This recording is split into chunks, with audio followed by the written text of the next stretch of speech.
First, though, we're going to start in Russia after those extraordinary events over the weekend. In the last half an hour or so, we've been told to expect statements from Vladimir Putin. That information coming from various news agencies. We'll keep across that for you. If and when he does speak, we'll, of course, bring them to you.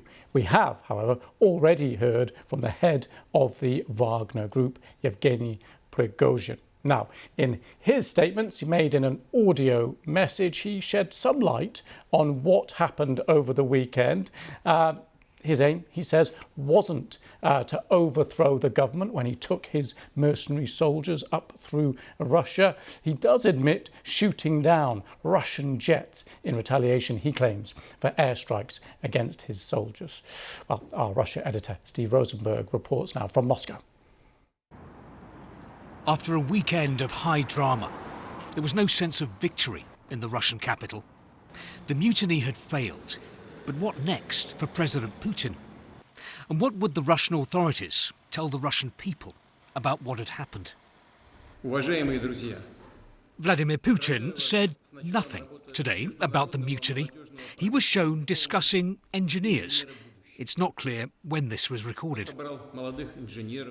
But Yevgeny Prigozhin, head of the Wagner mercenaries, who hasn't been seen in public since Saturday, did talk today about his rebellion.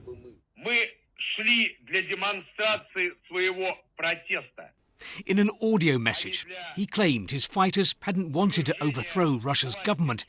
It had been a protest, he said, a way of avoiding the destruction of the Wagner group. Russian officials have denounced Mr. Prigozhin as a traitor. But Prime Minister Mikhail Mishustin also blamed the West for what had happened. Russia, he said, had faced a challenge to its stability. We need to rally around the president. State TV was on message. The presenter claims that Russians had united to support Vladimir Putin and denounce treachery. Our enemies were in ecstasy during the mutiny, she said. The traitor Yevgeny Prigozhin did a good job for Western propaganda. But at the newspaper kiosk, I discovered a different reaction. In the dailies, it was less blame the West and much more, where is Russia heading? Russian newspapers are really interesting on this today. Even though the media landscape here is heavily controlled by the state, some of the papers are saying things the Kremlin isn't. For example, this paper says that with the mutiny, Russia has demonstrated its vulnerability to the whole world and to itself. And this paper calls what Mr. Prigozhin has done an unprecedented challenge to Vladimir Putin. It says it will have long-term consequences for Russia. Events seem to take the Kremlin by surprise. Did 2 decades in power make Vladimir Putin too confident? After 23 years, I mean, you do lose your sense of reality. In a giant country like this, when everything is in the center and everybody is doing everything at your whim, you would be incredibly great person not to lose your marbles this way. He's under pressure, but don't write off Vladimir Putin. One thing he's learnt since coming to power is how to stay there. Steve Rosenberg, BBC News, Moscow. And in just a moment, we'll hear from our Eastern Europe correspondent, Sarah Rainsford. First, though, let's get the latest from our international editor, Jeremy Bowen, who's in Kyiv. Anything that's bad for President Putin and for Russia is good as far as the Ukrainians are concerned, from President Zelensky right down through his chain of command. But what has to be remembered is that problems in Russia do not translate automatically or rapidly into advances on the battlefield for the Ukrainian army. Since they started their offensive earlier on this month, they have recaptured a number of villages from the Russians. But what they haven't managed to do yet, and they haven't really tried either, is to make those vital tactical breakthroughs that would be necessary if they want to change the course of the war, which is, of course, their objective and NATO's as well, the people giving them the material support that they require. Now, as for the Russian army, it's still a question as to whether or not what's happening in Moscow and in Russia affects their ability to fight on the battlefield. The fighters of the Wagner group have been ruthless and, at times, effective. And it's possible that without them, the Russian army might lose whatever capacity it has left, not much, to maneuver and counterattack. And anyway, armies do not fight well if their political masters are at each other's throats. So for President Putin and the people who support him in the Kremlin, the big priority has to be trying to restore his authority after the events of the weekend. And that for him right now is the biggest challenge. Thanks to Jeremy Bowen. Just to mark your card, we said right at the top of the show that we are expecting to hear statements from Vladimir Putin. So we are keeping an eye on the feeds coming through to us. Whilst we wait for that, let's get the latest from Sarah Rainsford. Well, this is Yevgeny Prigozhin's attempt to answer, he says, a lot of questions that he's been getting, but it leaves a lot of other questions unanswered because we still don't know where he is. We don't know if he's in Belarus, as had been suggested over the weekend, but he did leave a bit of a hint because he said it was Alexander Lukashenko, the president of Belarus, who had intervened to resolve the crisis over the weekend. Now, as to what caused that crisis, well, Mr. Prigozhin was trying to make very clear that he was not attempting to overthrow the elected authorities of Russia. This was not a challenge he was trying to make clear to Vladimir Putin himself. He paints all of it as a fight with the Russian Defense Ministry, the result of a huge feud that has been brewing for a long time between him and the Defense Minister. And he claims that it was triggered, this march on Moscow, when the Russian Defense Ministry fired on positions of his Wagner group inside Ukraine, although we've never seen any proof of that. Now, although he's trying to say that this was not a challenge to Mr. Putin, I have to say that the very fact of this march and the details of what happened, they have, I think, dented the authority of Vladimir Putin. He is a president who makes control and stability his bywords, and those have been challenged very directly by what happened over the weekend. So I think it's important that today we discovered that the criminal charges against Yevgeny Prigozhin are still in force. There is still a case out against him, which is potentially why he's lying low, potentially why we still don't know an awful lot, including where exactly he is. Thanks to Sarah Rainsford for that. And as you can see, just as Sarah finished talking there, the picture changed. That is a freeze frame. We're getting these pictures in just to explain from an agency, so we don't have complete control over them. But at the moment, you can see that's a frozen image.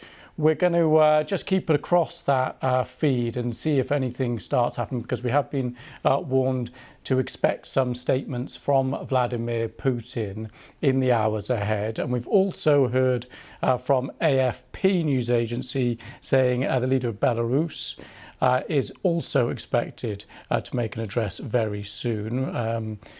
A quote there is through the Telegram channel close to the president. So Telegram is a messaging app. So through that messaging app, so it's close clearly to the president, saying we're expected to hear from the leader of Belarus. But we do now have Vladimir Putin speaking on those feed coming in. Let's take a listen. Солидарность показала, любой шантаж, попытки устроить внутреннюю смуту обречены на провал. Повторю, была проявлена высочайшая консолидация общества.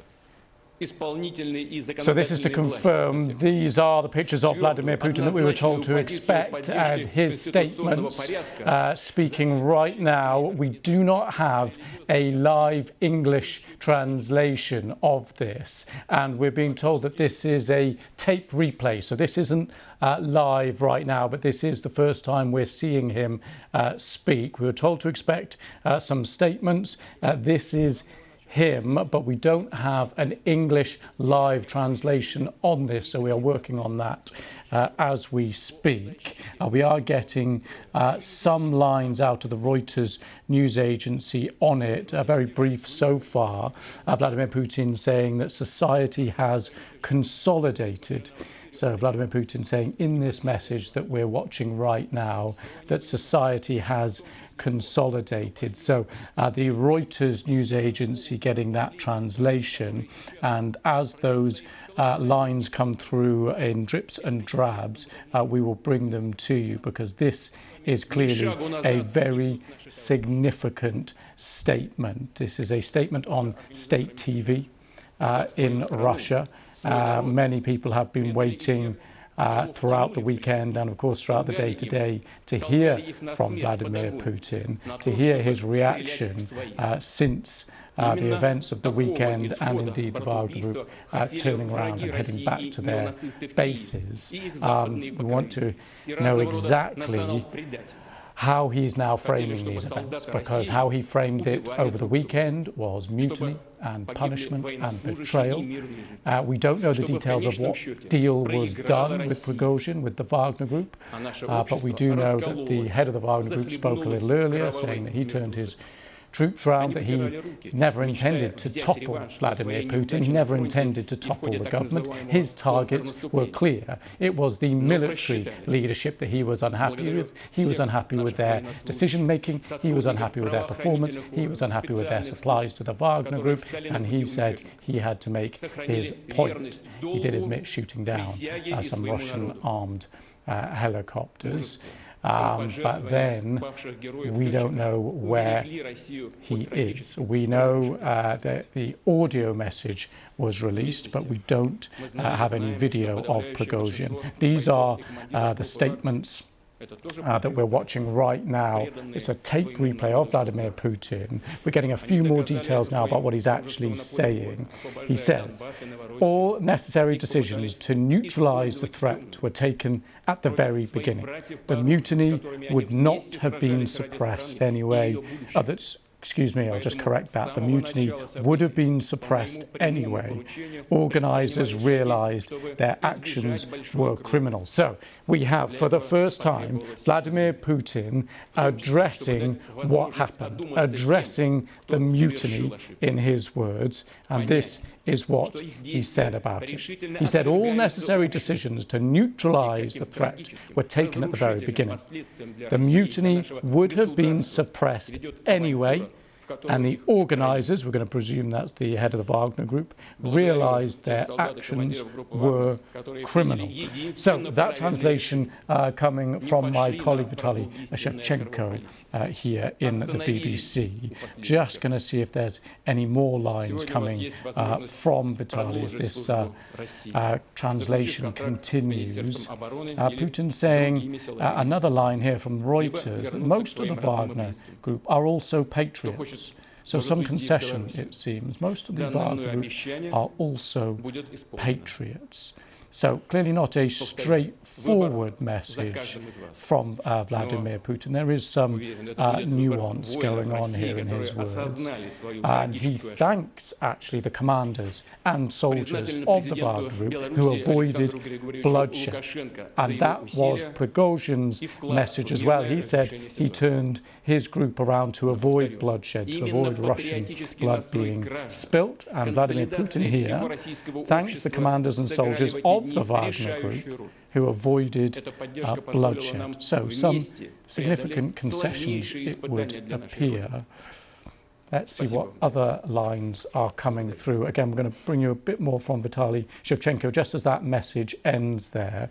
So as we lose those feeds there from Russia, what we will do is work on that translation into English, so we will be able to listen to it all. But just as that was playing out, Vitaly Shevchenko, my colleague, has been sending through some lines of translation. We have a couple more, one more significant one to bring you. He said they wanted Russia to lose and our society to drown in blood, but they miscalculated.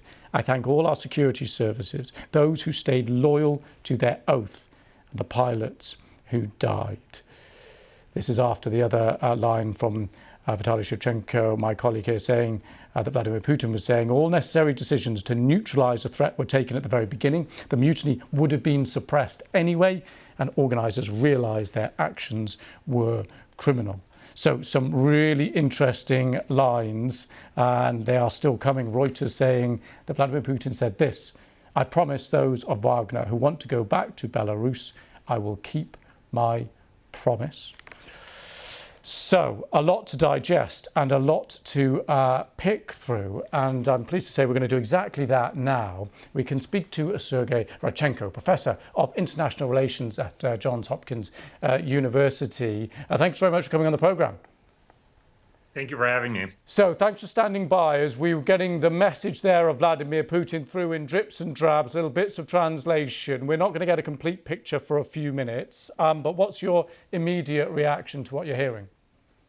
Well, I did not hear anything remarkably new in this message. It seems that he came down pretty hard on Prigozhin, and it seems that Wagner is not going to be able to operate in Russia. That is what I heard. I did not hear the entire message, and that kind of connects to what Prigozhin was saying earlier today about Wagner having to relocate to Belarus, which of course raises very interesting questions. But yes, we do have at the moment this very strange love-hate triangle with Putin, Prigozhin, and Lukashenko all playing in different ways, and it would be very interesting to see where this leads. What do you make of the fact that he's having, I suppose, to make this statement at all?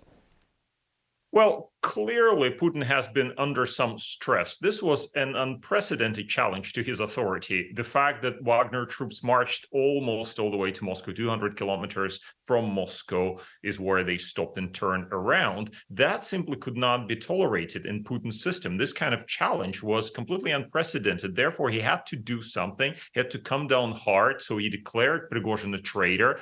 And he said that Prigozhin had stabbed him in the back. Now, what is interesting is that Lukashenko interfered and effectively rescued Prigozhin and is now seemingly bringing him to Belarus. Of course, as Sarah Rainsford said, this has not been confirmed. We have not actually seen Prigozhin on the ground in Belarus. But it does unexpectedly raises Lukashenko's standing in this relationship. I mean, he was basically sometimes difficult client, but still a client of Moscow. Now he seems like he's saving Russia from bloodbath. He's saving Russia from a civil war. What does that tell us about Lukashenko? So that is an interesting positioning of Lukashenko and how he emerges from this situation. Now, Putin, I think, emerges weakened, and this statement and his activity over the last 48 hours only confirm that. Interesting. Well, just to your point there, I think this reinforces it. We've got another line of translation from my colleague Vitaly Shevchenko here at the BBC, quoting Putin as saying this: "I thank Lukashenko for his efforts to resolve the situation peacefully, but it was society's unity that played the decisive role." So I wonder your reaction to that. On one hand, giving a little bit of credit, where I presume he thinks credit is due, but fundamentally he's praising the Russian people.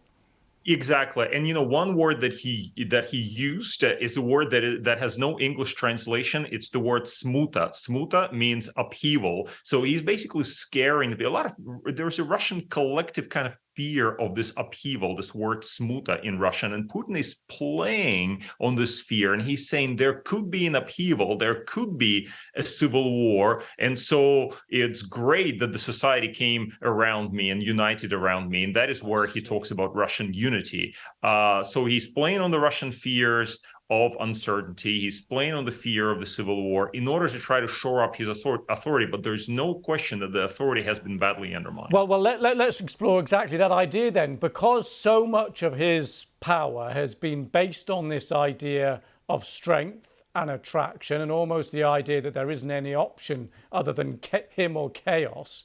Now we've seen a little bit of chaos here. Does that whole argument disintegrate, or is there still a lot more to go?